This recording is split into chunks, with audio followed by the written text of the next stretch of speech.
নমস্কার বন্ধুরা, আজ আমি একটা সুন্দর রেসিপি আপনাদের সাথে শেয়ার করব। ভিডিওটি স্কিপ না করে সম্পূর্ণ দেখতে থাকুন।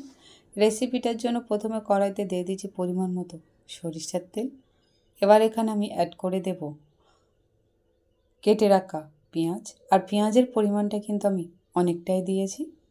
পেঁয়াজটা তেলে দিয়ে খুব ভালো করে লাল লাল করে প্রথমে আমি ভেজে নেব। পেঁয়াজটা আমার খুব ভালো করে লাল লাল করে ভাজা হয়ে গিয়েছে। এবার এখানে আমি অ্যাড করে দেব টমেটো। এখানে একটা বড় সাইজের টমেটো নিয়েছি। পেঁয়াজ আর টমেটোটা আবারও খুব ভালো করে ভেজে নেব। পেঁয়াজ আর টমেটোটা একটু নরম হয়ে গেলে এখানে অ্যাড করে দেব রসুন বাটা। রসুন বাটাটা দিয়ে কিছুক্ষণ কষানোর পর রসুনের কাঁচা গন্ধটা চলে গেলে এখানে আমি দিয়ে দেব আদা বাটা। আদা বাটাটা দিয়ে একইভাবে আমি কষিয়ে নেব।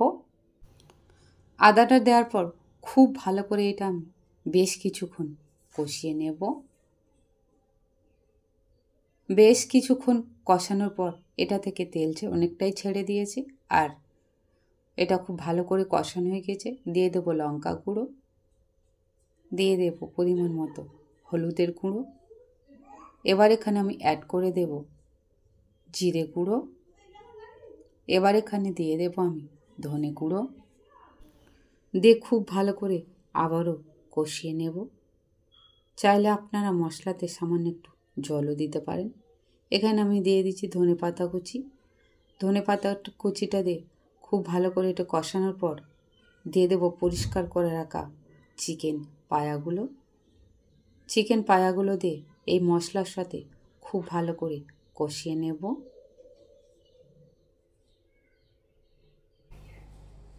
এটা খুব ভালো করে কষানোর পর এখানে আমি দিয়ে দেবো সামান্য লেবুর রস।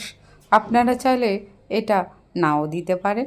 লেবুর রসটা দিয়ে আবারও খুব ভালো করে কষানোর পর কিছুক্ষণ দিয়ে দেবো সামান্য একটু জলটা দিয়ে আমি এখানে একটি ডিশ চাপা দিয়ে দেব।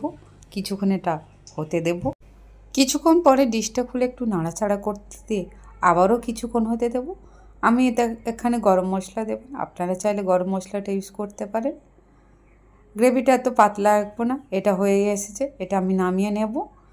আমার এই রেসিপিটা কেমন লাগলো তা অবশ্যই কমেন্ট করে আমাকে জানাবেন। ভালো লাগলে লাইক, শেয়ার, সাবস্ক্রাইব করবেন।